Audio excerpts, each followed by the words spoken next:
Good evening and welcome to TByrd Live. I'm your host, Trina Bird. I'm here today with Dr. Cassandra Bradford, all the way from Texas. So I'm very excited to be speaking with her to talk about her very successful business, as well as some of the things that she's going to suggest to you as a woman trying to become a businesswoman or are an existing businesswoman. And so, very, very much looking forward to this interview. And we will get right started in just a second. All right.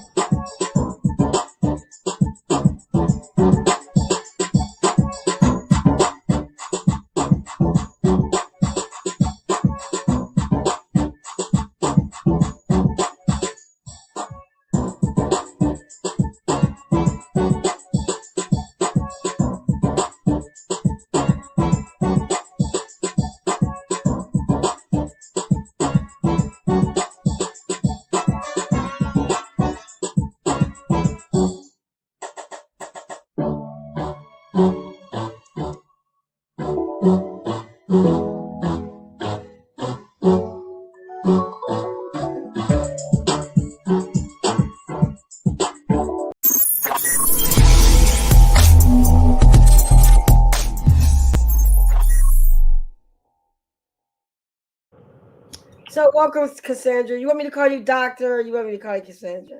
Whichever rolls out of your mouth first. Okay, good. Thank you so much for taking time. I know you are busy. You're not your average businesswoman because you're not like secure in one location.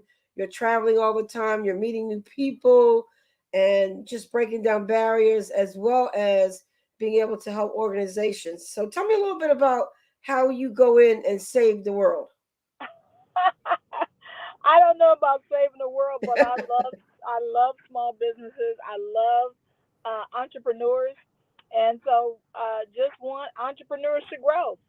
We leave a carbon footprint on the U.S. economy every day, and so how we're leaving that footprint, that's where I get involved. Good. So when did your business start? Well, first of all, before you tell me when it started, what got you in the mindset that you wanted to be your own boss and run your own? Because I hate when people call me an entrepreneur. I really do because entrepreneur just kind of means that you're finding your way. After being in business myself for 30 years, I consider myself a business woman and a corporate business because Yes. what we do is on a corporate level. So when did you know that you wanted to be a businesswoman? Was it younger, or how did you mature into that whole idea? Well, I come from generations of business owners. My parents, my grandparents owned their own business. So everyone said I was predestined, but I was like most of us. I love that paycheck every 2 weeks. But I got pushed in corporate America.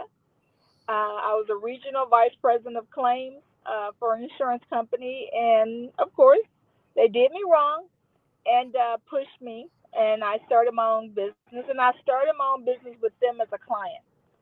So that was a little remarkable. So I left with them as a client. So I didn't leave still in the sticky notes and the ink pens. I left with them as a client. And so we've been in business now for 21 years. We celebrated 21 years in March. And the first company I started was a litigation management firm. And we won a contract in Texas. And so that's how we made our journey to Texas. And so we've been champion for small business ever since. That's wonderful. It's kind of similar to my story. I grew up around business. My grandmother, she was a beautician. So after school, we would go there after school, and she'd do hair. She had everybody in the school that was a female got their hair done at my grandmother's, and the building was right next to the school. So I didn't even have a walk. I had to walk like 2 steps, and I'm already home. But just sitting in there, listening to the customers and her negotiate when the guy would come in selling the products, because at that time they sold it door to door, whatever hair products. And I just always knew I was gonna do something. I didn't know what it was gonna be. I thought I was gonna be a school teacher and own my own school. But then I found out about technology. My dad told me about technology and said, you need to go into that. And so I did. And ironically, same thing happened to you. I wasn't getting what I was deserving. I was, working really, really hard. Didn't see a path to the top, the level I wanted to be at. I mean, they put me at certain levels, but it was not the level that I was looking for. I wanted to, like be a vice president, um, to that degree. And when I saw that that wasn't going to happen, and when they saw how very, aggressive I was, they started doing things, and I was like, you know what, I'm going to start my own thing, and I did. And 33 years later, I do have my own private vocational school that's state approved. So I wanted to say that real quick because whomever's our audience tonight can see that it's just not one person that can get there, or you're the unique person. We all can get there if we have a plan and decide that this is what we want to do, and we do the research and the hard work to actually get there. And I also say too, it doesn't take just hard work. Sometimes you can work your butt off, and it can never be enough for one of your contracts, and you won't get it. But that doesn't Right. mean someone after you is not coming along that will appreciate it. Mhm. You're absolutely right. So tell me how, what, you've been traveling for the last couple of months. What is your unique project that you want to tell everybody about that you're working on, and then we'll go over some of the tips that you have for the listening audience. So right now, there's two things we're working on. Right now, we're creating business education centers around the United States. We've been in Louisiana, Shreveport, Louisiana, a lot for the past 2 years, back and forth, and we're finally able to close that deal, hopefully within the next 2 weeks. And then we'll be opening up another location in Duncanville, Texas. So we're excited about those. And then in 2 weeks is one of my largest conferences. We've been putting on the Run Entrepreneurial Conference for 10 years, so a whole decade of educating, Wow, motivating small business owners from around the world. And so that's July 15th and 16th here in Dallas, Texas. So we are getting ready for that. So we're excited. So much going on. I think, I'll tell you this. Since it doesn't sound right when I say it, but since the pandemic, small businesses have been exploding. There have been yes, so many opportunities, whether it's with the government, Fortune 500 companies that have been mandated to do business with certified minority and women-owned business. And I'm telling you, almost every person I'm talked to is on the cusp of one handshake that'll change their entire trajectory. So I'm just excited, not just for my business, but I feel like I'm a cheerleader for small minority business around the world. So I love to see small business doing well. absolutely. That is such a strong, a far reach, and for you to be setting up these educational centers so that all these people can benefit from not only the roadmap to starting their business, and educating themselves on those types of subjects that I know you offer. My question would be, if you run into roadblocks in your area, what kind of advice would you give besides, pick yourself up and keep going? Because people say that it's typically traditional. Well, you just keep right on. Well, sometimes you don't know how to keep right on going. You don't know what to try different the next time. You don't know what may have been the key component that did not work, opposed to what did work, but they just kind of felt you weren't a right fit at that particular time. And I know it's hard to guesstimate what I'm asking you, but No, I have an answer. and okay, great, great. I believe that we should have two groups of friends. One group should be we have our friends and family, and there's just our friends and family. They want us to do well, or they secretly want us to fail. They want us to do good. But then you have your business friends, your other entrepreneur friends that are trying new things. They're going out there networking. They're building relationships. They're trying new systems. At least they are putting action to their words. Those are the friends that you need to be around. So as you know, one of the definitions of an entrepreneur is a person that takes a risk. So, and we have up and down moments, right? One moment we're on top of the world, the next day there's a problem, right? So you need to make sure you're staying around people that are actively working their business. Hey, they're trying something new. Hey, I'm trying this new automation system. Hey, it works for me. I'm saving $30 a month. I've had a system for maybe 15 years, and I was talking to a colleague of mine about 2 weeks ago. He said, "Oh, I'm saving about $75 a month with my CRM," and I said, "You know what? I'm gonna make myself sit down and check it out." Ended up being one of the best things I ever did. Yeah. It was much easier, right? Much smoother. Transition was good. And I said, why didn't I do this sooner? Right? So I love just, I would tell anybody when you start a business, whether you're an entrepreneur or a small business, whether you got employees or not, you need to make sure you're hanging around other business owners that are doing something, not the ones that are talking about what they finna do. I'm Exactly. talking about the Exactly. ones that say, hey, I'm going out to network. I'm going out to exchange some business cards. I'm going out to meet new people. I'm going to try something new. I'm going to a mastermind. Get involved. Get a mentor. Go to conferences.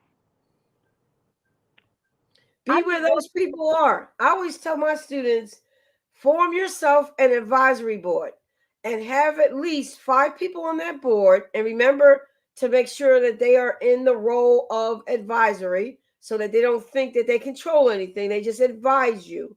Um, and, you for them being able to give you an hour or two a day, a month or quarterly, um, just serve them a nice dinner or send them a gift card or whatever.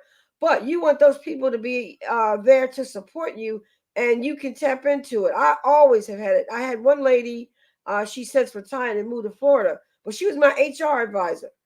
I mean, anytime I had an employee issue, she helped me write my employee manual, my policies and procedures when it came to HR. So I've always positioned people on my advisory board.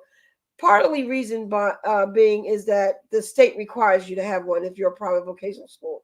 But prior to that being the mandate, I always had people in my corner that I would listen to and have mentor me that may have done some, not necessarily what you do, but have been on in a business role on some capacity, or maybe in a director or a manager role at their job, because that means they know how to manage something. And so that skill set that they may be applicable to what it is that you have to do to run your business. So you're right. You got to have two kinds of people that are in your corner, and you have to maintain your consistency. You can't meet with them once a month, once every other month or once every couple of months when you have a problem. People want to know that they're helping you and that you really appreciate their valuable time. So you engage them, even if you don't have anything to report. Still, do that Zoom call now, which is how we do it. But in person, I would have them come in and just wine and dine them. And it was their getaway time from whatever world they were in, and they would discuss different topics of the company and how they suggested that we do whatever it is that we're having to do. Or if there's a problem, come up with a solution. So you're absolutely right. Absolutely right. Before I forget, I want to talk about that. The first time we talked, you told me about a part of your business where you go in and make sure that the federal money is being spent like it's supposed to. Tell us a little bit about that. So that's being certified minority owned, woman owned, or veteran owned. And that program, it's been around since the 1980s. It was voted into a Yeah. law by President Ronald Reagan, and it's for opportunities for small minority women-owned businesses to gain access to contracting opportunities, whether it's with the government or Fortune 500 companies. So a lot of us, we believe that the government is this massive blob, and they're just a customer. They're just a client with the ability to pay your invoice. So being certified has opened a lot of doors for me. I bid on contracts. I go after low bid contracts where I don't have to bid. I can walk in and ask for them, and it has, man, we have flourished our business as a result. And so from that, I started a chamber of commerce and became a lobbyist champion for small minority business here in Texas. So I just want people to know that the program is real. it works. I mean, if you can do the job, you probably have a long-term contract from a client that has the ability to pay your invoice. The government's not running out of money. They can afford to Right. pay your invoice. You got people right now that tried to broker a deal with, and they didn't finish paying you. They owe you money right now, but the government has the ability to pay your invoice. So yeah.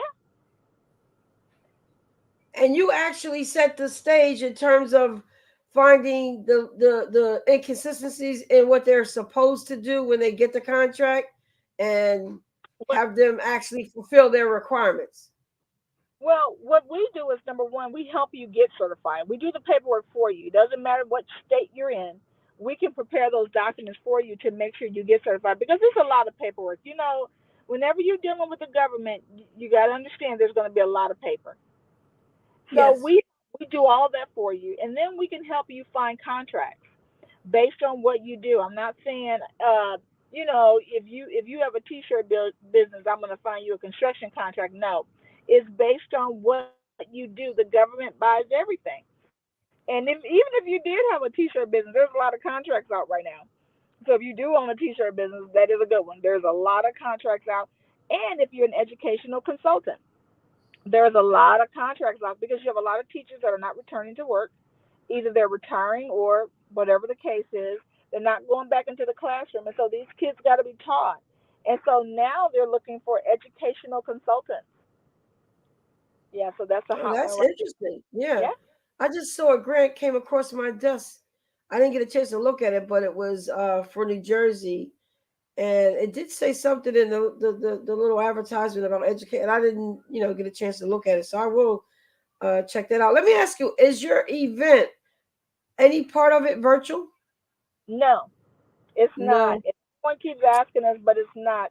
I believe in the power of relational currency because I believe that Yeah. we're all one handshake away from a multi-million dollar deal. And because I have government agencies there who are coming prepared to do business with certified minority and women owned businesses, it doesn't make sense because the whole objective is if you're a small business and you're looking for a client, I'm going to bring them to you, right? We're going to bring them right to you. And so those agencies, not just government, I have to stop saying government. We have like Chase Bank, who's mandated to doing business in the black and brown community. That's coming with all kinds of opportunities. ADP, which we think that's just an HR firm, right? It's a payroll company. Right. Well, they have opportunities. I have, because we're doing an emphasis on in the trucking and transportation and supply chain, we have so many warehouse companies that's going to be there with opportunity, not just for drivers. So part of me said, okay, we should make it virtual, but you'll miss out on those opportunities. So it doesn't make sense. I mean, I can motivate you and excite you all day long, but at the end of the day, don't you want don't you want a contract? Yeah, you Yeah. want that So in that's person experience. And people will mm-hmm. remember you as well. When they Yeah, meet you and you do the handshake, they will remember you, and they'll take your card and put a little note, call this person, because they got that that business climate feeling from you. yeah, Because one of the things that you're able to do as a business person is read people. You yeah, can read them after years. You can read who's serious, even in their words. You can tell who's serious and who's just kind of searching for a quick fix or a quick opportunity to get rich or whatever, opposed to someone that's dedicated to growing their business in a slower but consistent and stable case, rather than making quick money and spending it all and then thinking you can do it again. Because it doesn't. If you do get the opportunity, like when I first started my business, we jumped out there, but you got to remember it was in 1990. Computers were this big thing. Nobody knew how to use them. If you just talked the language, they thought you were God, because how could you know this? And this is all new.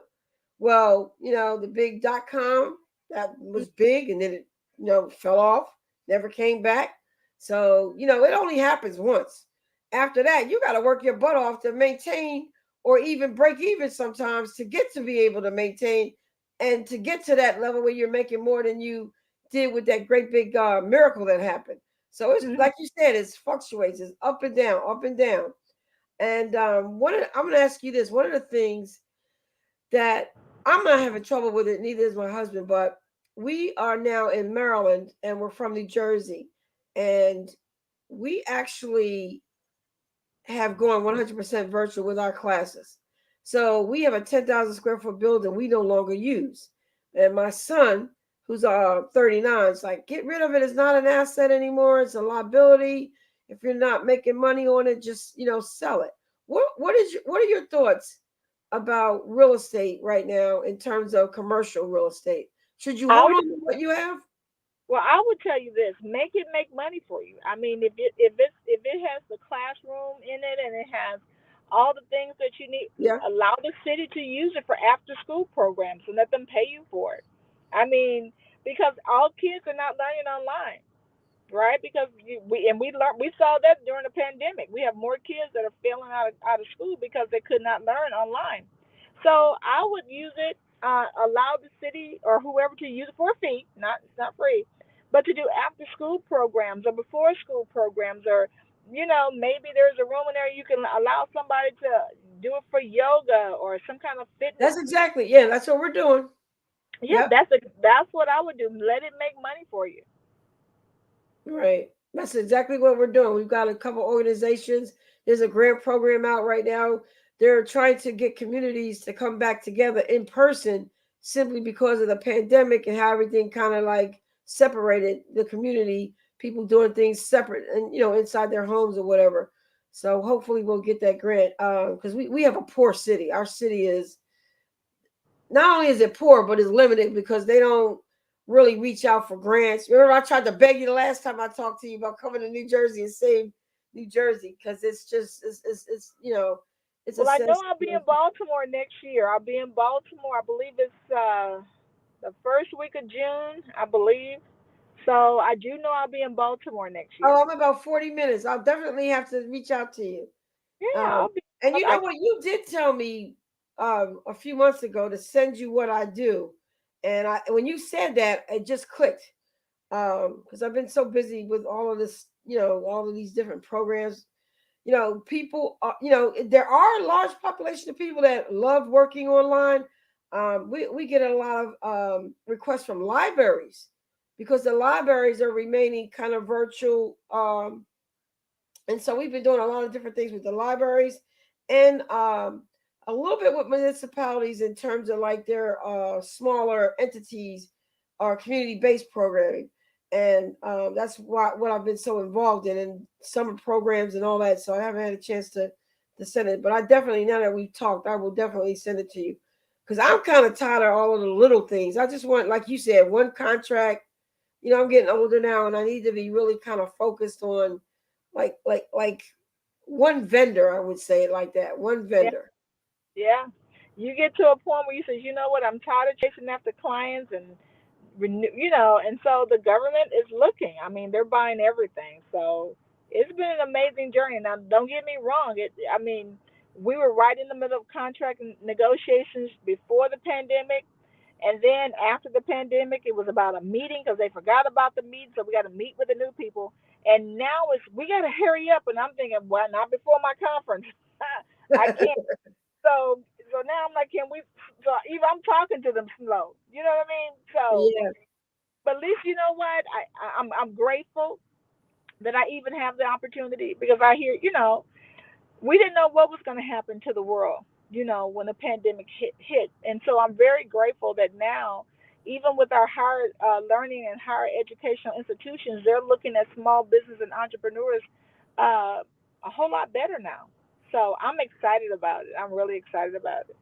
I think they're looking at people in general better because during the pandemic and everything was closed down, people had to figure out a side hustle Yeah, or a gig job, and I think finally they realized, okay, I can be in business for myself.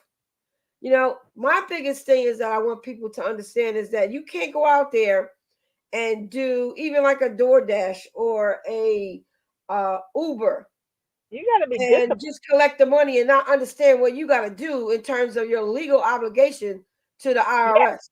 Yes, So and you have to be disciplined, number one, yes, right? I hate when people tell me, "Oh, I'm the boss and I go to work when I want to." I'm like, "Oh my God, I can't. I can't do that. no. I have clients I have to serve. I have my clients are my boss, so I can't just show And up 9 o'clock is 9 o'clock, no matter whether you work for yourself or someone else. 9 o'clock is 9 o'clock. That's the start of the day. Yes. So, and then, like you said, they were side hustles, and so some of them are not legal. So, and they'll be in the same situation before because, as you know, a lot of the minority businesses, they didn't gain access to any of the money that the government was giving for bailout. Why? Because we didn't have financial records. Number one, we were not even formed. We were not legal. We didn't have Right. financial statements. We didn't have profit loss statements and year-end balance sheets. So we could not even get any kind of lending or help for the business. So that means that they gave most of the money to large companies, and that's not a Exactly. secret. And But they then we also need to complain. understand. Yes, exactly. And they also need to understand that there is a record of every DoorDash delivery, Yes, every Uber. You're going to get something in the mail at every the end of the cash app year saying transaction, this is what you owe. every cash app transaction. They didn't understand that PayPal bought out Cash App. PayPal reports to the FDIC. F stands for federal. Right? Exactly.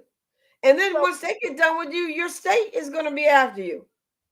yeah, So, I'm definitely I'm doing a one of my I call them my give backs. So I'm doing a give back. I have 7 young ladies, and the county asked me, not me personally, but asked the businesses in the area to help them. They're paying these kids $15 an hour, Cassandra, to have a summer program, a summer job. So my thought was I want to teach them financial management, but I don't want to teach them a financial management that everybody else does. I want to talk to you about a 1099 versus employee. I want to yeah, talk to you about FICA versus Social Security, how you calculate that. What does it mean? Where does it go? What are your obligations legally? What are your obligations when it comes to saving the money versus spending everything you get? So we have an 8-week program. I'm so excited and looking forward to doing it because the parents are excited as well. And we're going to start off with know your value, know your worth. So they're going to be doing exercises where they got to figure out who they are right now and what they think that their hourly rate may be worth and do the research to figure out, well, if I did babysit these many hours, what is the average salary? What is the um what do you call it? The regular wage, whatever that is. the That's a shame. You prevailing know what I mean? The national what they the minimum they gotta pay you, and how much of that is going to taxes versus how much you actually get in your pocket. So educating people about their finances is huge, and it's not just with the youth. Adults need it as well because we always some of us always work for people and then didn't have to worry about that because the employer took care of it. yeah, that would be good. Yeah. Let me know when you're having that class. I need to come up there and take a sit down. Sure, sure. It's well, you know me, I'm virtual, so I'll send you the link so you can, see what we do because we record. One of the things we always do with our classes is, I go on live like we're doing the show and I record it. And then I send the students the link. So everybody kind of drifts off or you miss something, you don't take good notes. So they get the link. The link stays up there for like 30 days and they can go back and stop and start, and then they're able to do their projects. But I'm very excited about that because one of the things we also want to do is teach them how to invest. They've got this program called Stash, I think it's called, where you can buy stock for $5 a week. Wow. So the kids don't know about it. They don't know that they can have a little business on Etsy as long as their parents approve the credit card, and you could be doing any little thing. So that's in our curriculum. We're going to teach them so many things about, and I call it youth skills opposed to life skills. It's going to be youth skills in preparation for adulthood, whether you're going to college or whether you're going to go get a job. And I'm so excited about it.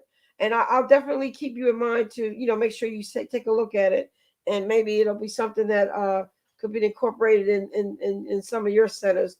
For you, well, it's really for youth, but adults can do it too because they are transitioning. They're not going back to the traditional job, but they got to know that other half so they don't get in trouble and just be in big trouble. Mhm. Mhm. So give us some tips. What are success is I always tell people success is great, but real success is when you share it and you already do that as a living. I've always been proud of my profession because I've always trained people. That means I'm helping somebody else get to where they're going. And that's your story as well. Your educational centers are doing the same thing. And you feel good about what you've done over the years. So let's talk a little bit more about that with the contracts and things that you guys provide. So we help with certification. So we definitely want to talk to you about the pros and cons about being certified. Right, that's the first thing we do. And then we can always talk about how to get opportunities in RFPs, right? That's request for Yeah. proposals, Yes. or how to go after no bid contracts. Contracts you don't have to bid on. You could just walk in and ask for them. They're called no bid, low bid. And those are anything under $25,000. The city doesn't have to bid out. They can hand it to you right then and there. And so we don't think to go and ask for them. Because when we don't bid on contracts as certified minority and women owned businesses, those opportunities go to white males. I mean, that's statistically Yeah. sound. So I've won more contracts because no one else showed up but me. Yeah. I know So that. I won on default. So a win is a win. So I definitely want to tell our small businesses that are looking to grow and expand. The number one thing you got to know is how to price your product. You Yes. have Yes. to know how have to do your competitive analysis. And then number two, you have to read. These RFPs are not you have to read them. You got to look for four things. You got to look at the date it came out. You got to look at the date of the pre-bid meeting. You look at the scope of work, and then you look at the requirements. The requirements is what get us. We can go, oh, I can do the work, but do you have the insurance? Right. No, well, you're not going to be able to perform. You can win it, but you won't keep it. Sometimes it may say you have to have W-2s versus W-9s. Do you want to Exactly. take on payroll, right? So a lot of us don't read them. We want the $1 million contracts, we want the large contracts, but we don't read the requirements, and so that is what get us. Another thing is that I love losing. I love losing contracts. I love losing the bid because I'm number two. I know everybody said they're number one, but I'm number two. Because if you won that contract and I bid it against you and you couldn't perform, they're gonna call number two, right? Right. Exactly. I'm number two. Or if I met you, I'm just as good as you. I may not be as good as you, but you don't know that. But I'm Right. gonna tell you, I'm just as good. I'm right a smidge below you. So if you won that contract, won't you need help with your existing clients? Yes. So number two is ready. So there's so many ways that sometimes I want to lose. Sometimes I don't even want to bid. I'm just showing up just to see who the players are. Or what if I do lose, I can get a copy of your contract, a copy of your proposal. It's called an abstract. You know how we go on job interviews and we Yes. don't know why we Yes. didn't get it? Well, if you've been on a contract, you can get the abstract and it'll tell you why you didn't win. Exactly. That's There's what I was no about to guessing. say. They'll outline what criteria you failed in for the contract. And I want to tell you, Cassandra, my very first contract out the door, I bid it on a summer youth program. And at that time, they paid the kids like $5 or $6 an hour, and I think it was like a two or $300,000 contract. And I came in second. Guess what happened? Because we were local, the company hired us to run it, and that is how I got my start. See? So That's the how I got my opportunities start. are there. We just got to make sure we're in a position that we can bid. That's it. It's awesome. It's true. I look at the Bureau of Prisons, right? I'm in Texas. Prison is big here. We have a prison on almost every corner, right? They buy everything. I mean, even if it's a faith-based component. Why? Because they know people that are hooked on drugs and alcohol. Their faith is what gets them healed.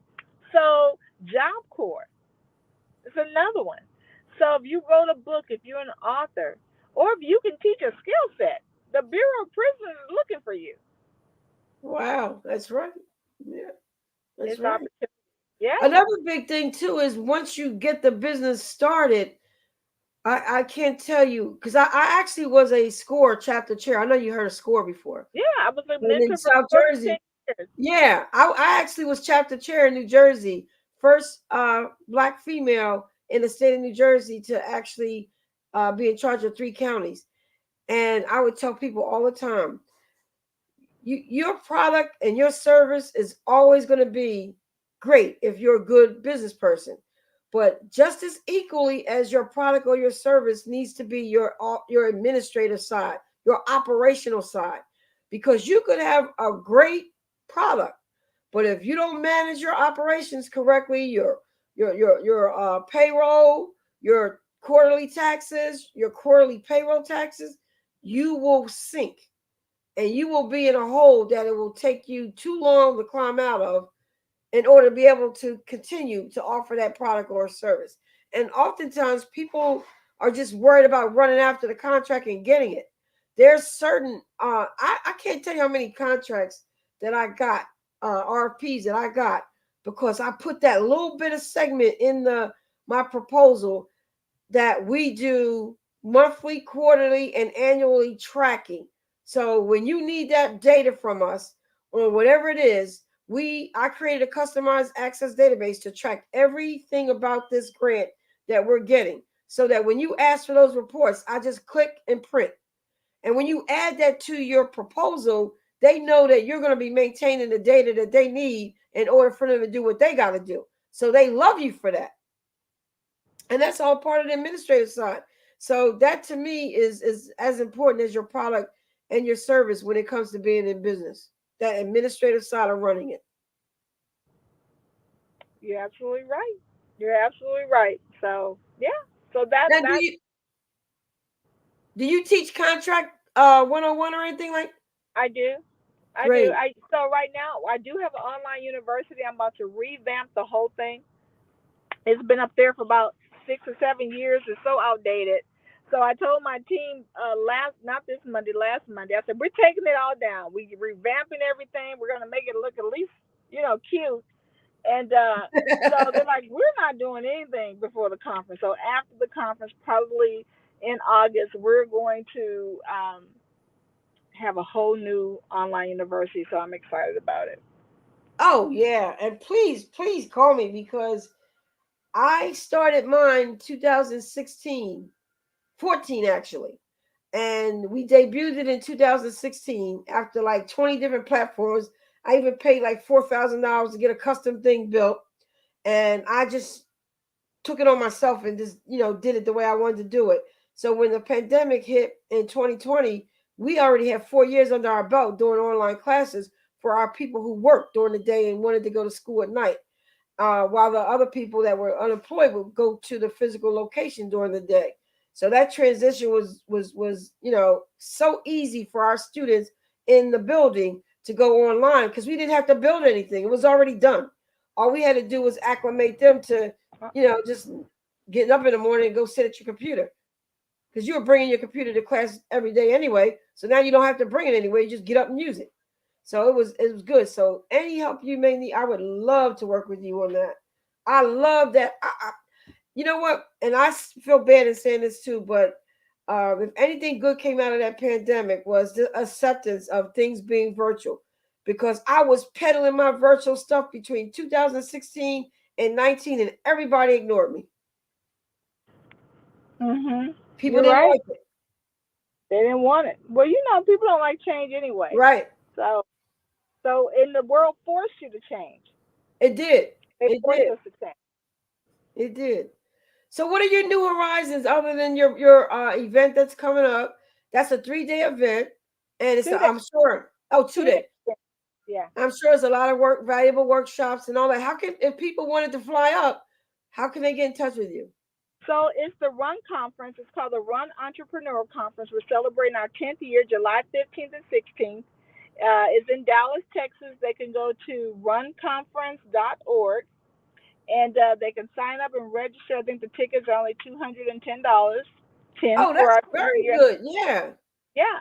And so we're excited about it. You know, we have 24 speakers.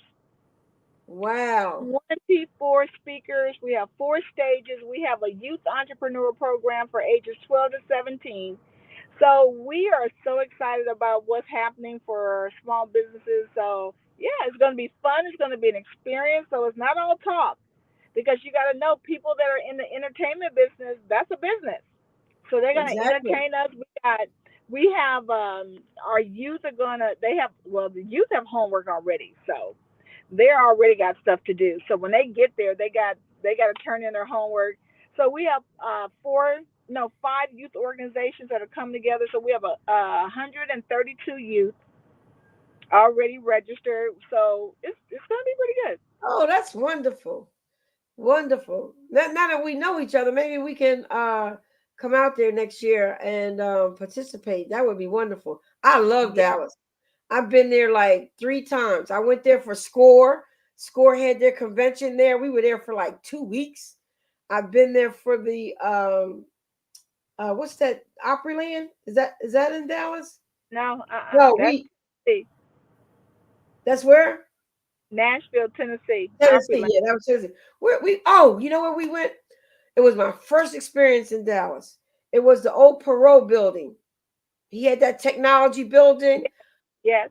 Oh man, I wanted to be that man's daughter. He was so far. Oh, that building was awesome. Awesome. I love that building. I don't know if it's still there or not, but I just like Dallas. It was just, to me, it was it was a innovative kind of place to be. Like, they were so progressive there compared to New Jersey. So I would love to come back there and participate. Yeah, So well, any we got to get you on the roster for next year. We're already planning for next Yeah, year, I would so love to they're do not it. letting me rest. So Yeah, it's my husband says we'll rest when we're in the ground. yeah, But we work too hard. We need to really just take it easy, work and kind balance. of chill. But what else can you do with your time? I don't know what else to do. Well, I believe in work life balance because when we're givers, we have got to be replenished, and you know that. So we have got to take time where we're sitting at someone's feet instead of somebody sitting at ours and we're pouring. So I have a membership organization. It's called Run Tribe, and we believe in work life balance. So we're doing a retreat in February in Brazelton, Georgia, which is right outside of Atlanta. We're going to be going to Michelle Obama's park. We're going to go on a hike. We have a 5-star chef that's going to cook for us, and we're going to talk about, hey, you got to be healthy enough to carry this vision. Right, So we can't right. just eat hamburgers and fried chicken all day. We got to be healthy enough to carry the vision so we can leave a generational legacy. And so then we are going to talk about some business. You get some business tips along the way. We'll do some strategy sessions. And the one thing about our membership organization, we have to help each other. So let's say that you're doing an event. I'm like, you know what? I'll come out. I'll do registration. You don't have to pay somebody to do registration. Someone else may say, hey, I'll come out there and help you set up. We are a group that help each other. So I have about 115 people in my tribe all across the United States. So wherever I go, I have a whole group that hosts me wherever I go. So it's amazing. It I just sounds really amazing. love where I Is am. that on your website? It's on the Run Conference website. It's called Run Society is the name of it. And if you go to runconference.org and you look for Run Society, is that membership It's right there. organization. Okay, I definitely It's will only check it out. $100 a year. We meet 4 times a year, so we go to all 4 quadrants of the United States. Wow, that sounds exciting. Very exciting. Very, very good. I'm so glad you decided to do the show and give us all this valuable information. And not only to provide the information, but to encourage people. When our young people see it being done, they know it can be done. They understand, okay, if she can do it, I can do it. And Yep. oftentimes, there's not much that we can draw from that's positive on a global television or these networks that exist, we're always looked upon as trouble. So when Yeah. they can see that there's as probably not even as equal, I would say greatly more positive things going on in our communities, then they'll be encouraged to do so, and look for those positive things. Even though you hear all this negative noise over here, you know, you can just throw that out your mind and go.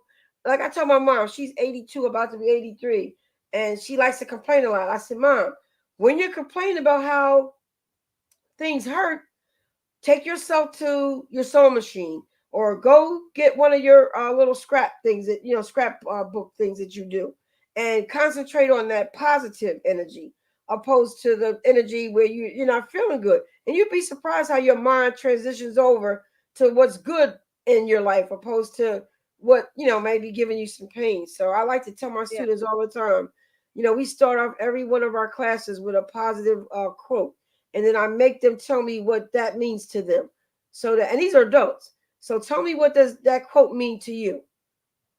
And oftentimes at the end of the class, and they tell me how they like the class or whatever, they always reference the quotes every day. It gave them a positive moment to start from instead of, well, I'm unemployed, I don't have enough money for the bills, I can't do this, I can't do that. Let's concentrate on something that's positive, and that way it can get you through the next hour at least, Mhm. or 3 hours you're with me, because you're not gonna be complaining and negative when you're with me. You can't. I can't be a teacher, a good, effective teacher, if I'm listening to complaints. I got to be giving you solutions. Right. Right. So, so thank you so much. What would be your closing? Give us your websites again so we can, anybody that didn't get a chance to write it down, they can get access to it and see all the wonderful things that you guys are doing. So you can go to genesispreferred.com. That's GenesisPreferred.com. It'll also give you information about the Run Conference as well. But on the site, it'll tell you about certifications. It'll tell you about other classes and programs that we have coming up all around the United States. It's not just here in Texas. We'll be in St. Louis in September 1st. We're in St. Louis. We're in Miami, no, Orlando, Florida in December. We're in Georgia in February. So we are just moving about. We're doing things all across the United States. So I would love to see you in any of those cities that we're in. Of course, we're going to be in Baltimore in June. So we do a lot. So you can go to Genesis Referred. You can call our office at 1-800-718-2425. So I have a staff that answers. They can answer any question that you ask. So yeah, would love to talk to anybody about business, certifications, contracts, even the conference. That's good. That's great that you have a great team that can make sure that things get done in the way that you guys have the reach throughout the country. Because that it's hard enough to maintain who you are and what you do in one state, one county, let alone locations. And it's hard. People don't understand. They look at you and say, "Oh, we had like 4 locations at one time when the pandemic hit. You know, it didn't make sense to do all that." But people think, oh, they just kind of, walked in, opened the door, and no, it's work. All of it is work. But the gratification that you get in helping people will always supersede the tired nights and the tired days that you have. Because for me, whenever I feel like, oh, I can't do this anymore, I get a call. Oh, I heard about you. They said you were the best person that I could talk to because I got this issue. Can you help me? And then you just kick right into mode, and you go right into, all right, these are the things that you can do. And it just encourages you to keep going, even though just 10 seconds ago you were like, I can't do this anymore. But the people make you want to do it more because somebody needs you. They need your help. Yep, yep. So, any closing comments? I'm so honored to be on your podcast. Man, anyone, I just feel grateful and honored that you have a passion for small business owners like I do. And so when I can find my fellow compadre, I'm excited. Yeah. And so, hey, I don't know. I'm just full of joy today. So Listen, if you guys are out there, you need to get informed. We perish for lack of knowledge. So I'm glad that you have the podcast to encourage and motivate and educate people where they are, right? And teach Yes. them and help them to grow. So that's the good part. People always ask me about the show. Well, what do you why is it that you do it for free? I said it's not that I'm doing it for free because every time I interview someone, I learn something. Yeah. I do. I learned something. I met this lady. She's from India, and she just like they say they fall in love with you when they meet you and they like you. Yeah, they You do. know, she texts me a positive message every day, and we became friends on Facebook. And she'll send these positive happiness was her motive, was her mission today, and she's standing there giving away all these good mission. Um, I think it was the Bahamas. The Bahamas president, and this is a crazy story, Cassandra. Back in the day, in the 1990s, when I did that summer youth program, we had a kid who came over on an exchange program, and he was looking for a job, and I hired him in our summer youth program, and we trained our teachers to teach money management using a program called Microsoft Works. I don't know if you ever remember that, but Yeah. we used Microsoft Works. The spreadsheet part of it was the kids doing money management and setting up a computerized checking account. Of course, they did their resume in Word, and they had a little database thing where they were able to track their bill payments. And this guy goes back to his country, and I heard from him about 10 years later. He called me about 2 months ago. He now works for the president of the Bahamas. They don't call him president. I can't think of the term of it, but he's second in command, and he's supposed to be on the show in a couple. He's running around, and he's second in command for all the computerized stuff that they have to maintain. So you never know who you're teaching and who Never they're gonna become. You just never know. never know. Well, yeah, Never like know. I said, it was a pleasure being on your show. This was an honor. So I look forward to No, many the more. honor is Hopefully, you. I mean, you are a doctor, and that means that not only do you have the knowledge and experience, but you are educated as well. So you were a pleasure to have on, and I am so excited about all the information that you provided. And I just hope as many people as possible that watch the show take advantage of it and just see, because just that part you told about getting minority certified and that it's not a hoax, that was like the most valuable thing, because people think, oh, it's just a piece of paper, I'll never get any. No, no. you know, no, you're So right. you thank you for coming. I really appreciate it. So I look forward to talking to you soon, and good luck with the conference. And I will try my best to check in after July to see how it went. Just to Please, because relationships, like you said, are very important. yes, please. I look forward to it. All right, thank you, Cassandra. You All right. have a great rest of your day. All right. Bye bye. Bye bye.